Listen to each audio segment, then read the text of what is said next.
নমস্কার বন্ধুরা, আপনাদের সবাইকে আমার আন্তরিক শুভেচ্ছা ও ভালোবাসা জানিয়ে আমার স্বরচিত কবিতা পাঠ শুরু করছি।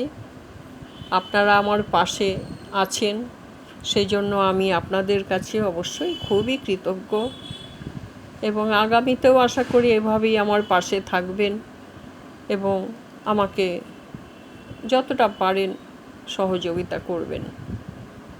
নতুন বন্ধুদেরও আমি আহ্বান জানাচ্ছি, আপনারাও আমার চ্যানেলটিকে সাবস্ক্রাইব করবেন এবং লাইক ও কমেন্টস দিয়ে একটু সহযোগিতা করবেন। শুরু করছি আমার আজকের স্বরচিত কবিতা পাঠ, পথের সাথী, শিখা বসু। এ মনটা যখন থাকে না শান্ত, থাকে না নিজের বশে, তখনই বন্ধু খুঁজি তোকে, থাকিস তুই আমার পাশে। তুই যে আমার আপন থেকেও বেশি আপন, আমার বুকের পাঁজর। তুই যে আমার পথের সাথী, এভাবেই থাকিস বরাবর।